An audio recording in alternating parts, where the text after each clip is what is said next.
स्वागत है आपका 4TV न्यूज पर। मैं हूं आपके साथ जो है सिंह। रुक करते हैं खबरों की ओर। छत्तीसगढ़ के मुख्यमंत्री विष्णुदेव साय ने राज्य में चल रहे सबसे बड़े नक्सल ऑपरेशन को लेकर बयान दिया। रायपुर में मीडिया से बात करते हुए उन्होंने कहा कि वे लगातार सभी विभागों की समीक्षा कर रहे हैं और इसके साथ ही उन्होंने छत्तीसगढ़ तेलंगाना सीमा पर चल रहे ऑपरेशन की जानकारी ली और इस अभियान से जुटे सुरक्षा बलों की सराहना भी की है।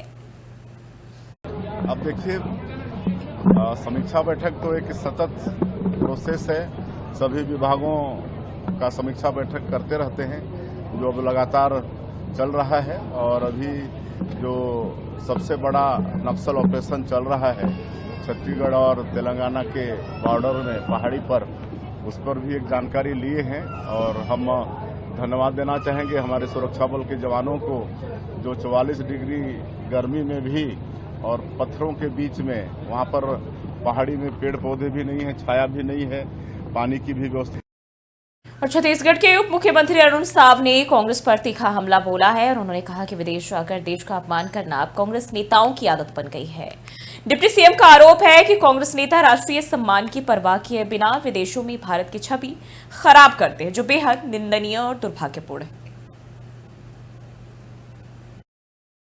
जिस कांग्रेस पार्टी ने अपने निजी स्वार्थों के लिए संविधान को बार बार तार तार किया, जिस कांग्रेस पार्टी ने एक परिवार के हितों के लिए, एक परिवार के हित के लिए बार बार संविधान की अवहेलना की, आजादी के बाद लगातार जिस कांग्रेस पार्टी ने देश और देश की जनता के साथ अन्याय किया हो, आज वो न्याय यात्रा निकाल रहे हैं। पहले भी उनके नेता ने भारत जोड़ो यात्रा निकाला, न्याय यात्रा निकाला, और कांग्रेस की दुर्दशा हुई उसके बाद, तो फिर से कांग्रेस की दुर्दशा होना तय है। एक बार फिर राहुल गांधी ने विदेश में जाकर भारत को अपमानित करने का काम किया है। चुनाव आयोग पर आरोप लगा रहे हैं विदेश में जाकर, और उसी कांग्रेस पार्टी ने लोकसभा चुनाव के परिणाम को ऐसा जीत का जश्न मनाया, 99 सीट जीते, तब उन्हें इलेक्शन कमीशन पर अविश्वास नहीं था। जब हरियाणा और उप मुख्यमंत्री अरुण साव ने जल संकट को लेकर बड़ा बयान दिया, जिसमें उन्होंने कहा कि सरकार जल संचय और जल संरक्षण के लिए गंभीरता से काम कर रही है। तालाबों के जीर्णोद्धार से लेकर बारिश जल संग्रहण और जल स्रोतों की सुरक्षा जैसे कार्यों को प्राथमिकता दी जा रही है, ताकि आने वाली पीढ़ियों को सुरक्षित जल उपलब्ध कराया जा सके। ये सही है कि हम सब के लिए चिंता का विषय है कि जल स्तर लगातार गिर रहा है। सरकार के स्तर पर जो कार्यवाहियां हैं वो तेज गति से हो रही है। रेन हार्वेस्टिंग को लेकर, कैच द रेन योजना को लेकर, नए नए स्टॉप डैम बने, इन सब को लेकर गांव में जैसे अमृत सरोवर का निर्माण, जल संचय को लेकर लगातार सरकार के स्तर पर कार्यवाही हो रही है। इस मामले में जल संचय और वर्षा के पानी के संचय का काम जनता को भी आगे आकर करना पड़ेगा, सबको मिलकर इसके लिए प्रयत्न करना पड़ेगा। ये सही बात है कि लगातार जल का स्तर जा रहा है। पहले हम देखा करते थे कि गांव में कुआं हुआ करता था, तालाब लबालब भरा होता था, पर आज कुआं तो पूरी तरह से समाप्त हो गया है, पानी नहीं है। तालाब भी पूरी तरह से भर नहीं पाते हैं, इसके कारण से भी दिक्कत आ रही है। तालाबों और वहीं छत्तीसगढ़ के उप मुख्यमंत्री अरुण साव ने पूर्व मुख्यमंत्री भूपेश बघेल के हालिया बयान पर कड़ा पलटवार किया, जिसमें उन्होंने इसे समाज को तोड़ने वाला बयान और दुर्भाग्यपूर्ण करार दिया है। डिप्टी सीएम का कहना है कि इस तरह के बयानों से प्रदेश की एकता और सौहार्द पर असर पड़ता है। उन्होंने आरोप लगाया कि कांग्रेस ऐसे बयानों के जरिए राजनीतिक लाभ लेना चाहती है और यही उसकी विभाजनकारी मानसिकता को दर्शाता है। देखिए, संविधान को लेकर भ्रम फैलाने का काम कांग्रेस के नेताओं की आदत हो गई है। भूपेश बघेल भी वही कर रहे हैं। क्या भूपेश बघेल को यह नहीं मालूम है कि इस देश के संविधान में धर्म के आधार पर आरक्षण की कोई व्यवस्था नहीं है, जाति वर्ग के आधार पर है, वर्ग के आधार पर आरक्षण की व्यवस्था है, और इसलिए समाज को तोड़ने का ये बयान है भूपेश बघेल जी का। वास्तविकता ये है कि जो परंपरा है आदिवासी समाज के लोगों का, जो प्रकृति के उपासक हैं, तो निश्चित रूप से मुख्यमंत्री विष्णुदेव साय जी ने जो बात कही है वो बिल्कुल सही है, और भूपेश बघेल जी झूठ बोल रहे हैं। और वहीं भिलाई से खबर सामने आ रही, जहां सुबह लगभग 5 बजे सुपेला थाना क्षेत्र के चौहान स्टेट में लिफ्ट हादसे में एक युवक गंभीर रूप से घायल हो गया।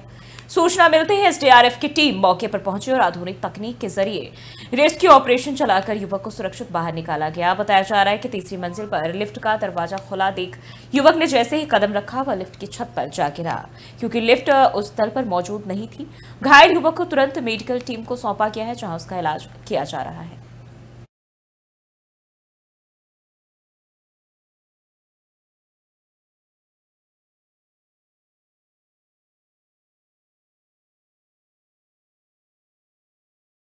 बढ़ते आगे, मोतिहारी में निगरानी विभाग की टीम ने एक बड़ी कार्रवाई की है और कार्यपालक अभियंता अजय कुमार को 2 लाख रुपए की रिश्वत लेते हुए गिरफ्तार किया है।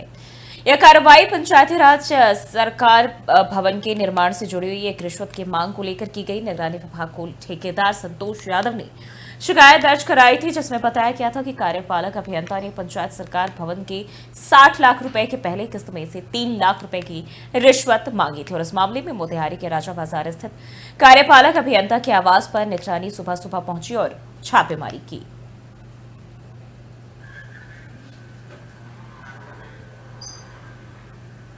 और वहीं बढ़ते हैं आगे, मध्य प्रदेश के आगर मालवा से खबर सामने आ रही है, जहां नेहरू स्मृति वन में नगर पालिका के द्वारा की जा रही दुकानों के निर्माण कार्य पर इंदौर हाईकोर्ट ने अंतरिम रोक लगा दी है। याचिकाकर्ता देवेंद्र वर्मा की दलील थी कि स्थान सार्वजनिक हरित क्षेत्र है और वहां किसी भी तरह का व्यावसायिक निर्माण जो है वो पर्यावरण संतुलन के लिए खतरा है। अदालत ने मामले की गंभीरता को देखते हुए फिलहाल निर्माण पर रोक लगाते हुए संबंधित पक्षों से जवाब मांगा है। हाईकोर्ट ने इस फैसले से स्थानीय लोगों को और पर्यावरण प्रेमियों को जरूर राहत दी है।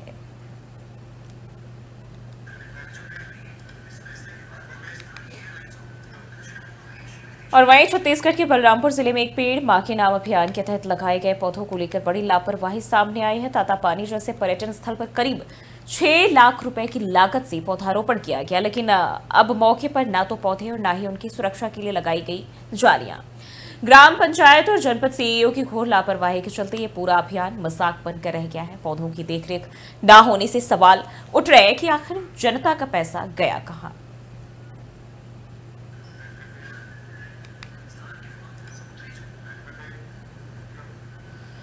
और वहीं जम्मू कश्मीर के पहलगाम में हुए आतंकी हमले के बाद देश भर में सुरक्षा एजेंसियां सतर्क हो गई। हर इसी कड़ी में जबलपुर से एक अहम मामला सामने आया, जहां 3 पाकिस्तानी बच्चों को चिन्हित किया गया। जानकारी के अनुसार इन बच्चों की मां हिंदुस्तानी है, जबकि पिता पाकिस्तानी। जिला कलेक्टर दीपक सक्सेना ने बताया कि पुलिस अधीक्षक ने इन बच्चों को पाकिस्तान भेजने की प्रक्रिया के तहत केंद्र सरकार को पत्र भेजा है और जैसे ही निर्देश मिलते हैं आगे की कार्रवाई की जाएगी। ये केंद्र सरकार के निर्देश हैं कि जो भी पाकिस्तानी नागरिक हैं उनको वापस उनके मुल्क भेजा जाएगा। जबलपुर में एसपी साहब ने इसका परीक्षण कर लिया है। 3 बच्चे हमारे यहाँ रह रहे हैं। उन तीनों बच्चों की माँ जो है वो हिंदुस्तानी है और उनके पिता जो है पाकिस्तानी है। तो चूँकि वो छोटी उम्र के हैं और बच्चे हैं, इसके बारे में एसपी साहब ने अभी शासन से मार्गदर्शन मांगा है।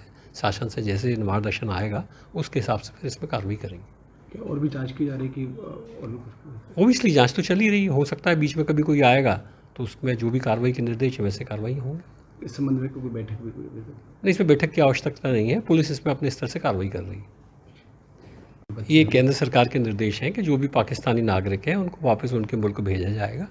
जबलपुर में एसपी साहब ने इसका परीक्षण कर लिया। और बढ़ते आगे, नीमच जिले के सुवाखेड़ा गांव के 18 वर्षीय युवा कलाकार बबलू डांगी ने चावल के 2 लाख दानों से भगवान तिरुपति बालाजी की प्रतिमा बनाकर इंडिया बुक ऑफ रिकॉर्ड में अपना नाम दर्ज कराया है। इंदौर में आर्ट एंड क्राफ्ट की पढ़ाई कर रहे बबलू ने 5 अलग अलग एक्रेलिक रंगों से चावल रंग कर इसे ड्राइंग शीट पर सजाया और मात्र 7 दिनों में 2 फीट ऊंची यह अद्भुत कलाकृति तैयार की। और अब बबलू का अगला लक्ष्य है 9 फीट ऊंची भादवा माता की प्रतिमा बनाकर Guinness book of world record में नाम दर्ज कराना। मेरा नाम Bablu Dangi, India book of record में नाम दर्ज करवाया है फिलहाल में मैंने। मेरा गांव सुवाखेड़ा, नीमच जिला, मध्य प्रदेश से हूँ और 2 लाख चावल के दाने से 100 ग्राम गिन के उसके बाद भगवान तिरुपति बालाजी की प्रतिमा बनाई है। उसमें जो यूज़ किया है एक्रेलिक कलर चार्ट पेपर पे चिपका है। 7 दिन में पूरी पेंटिंग की है। इसकी प्रेरणा मेरे को सरस्वती शिशु मंदिर से मिली है और वहीं पढ़ाई करता हूँ मैं। वर्तमान में 12वीं क्लियर हुई जी। कितने दिन लगे हैं, कितना 7 दिन लगे हैं मेरे को उसमें, और सुबह 11 बजे से 3 बजे का समय लेता था मैं उसके लिए, और 15 दिन के अंदर अंदर में इंडिया बुक ऑफ रिकॉर्ड से अवार्ड वगैरह आई है। इसको मैंने India book of record email पे भेजा है जब सेलेक्ट हुआ है मेरा। जी, आगे क्या योजना है? आगे यही योजना है कि अभी इंटरनेशनल और गिनीज वर्ल्ड रिकॉर्ड तक ले जाना है। मध्य प्रदेश के सतना जिले से एक चौंकाने वाली घटना सामने आई, जहां जैतवाड़ा थाने में सोमवार देर रात एक नकाबपोश बदमाश घुस गया और ड्यूटी से लौटे प्रधान आरक्षक को गोली मार दी। थाने के भीतर हुई इस वारदात से पुलिस महकमे में हड़कंप मच गया है। घायल आरक्षक को पहले सतना जिला अस्पताल और फिर रीवा मेडिकल कॉलेज रेफर किया गया। वहीं पुलिस ने अज्ञात हमलावर की तलाश शुरू कर दी है और पूरे इलाके में अलर्ट जारी किया गया है।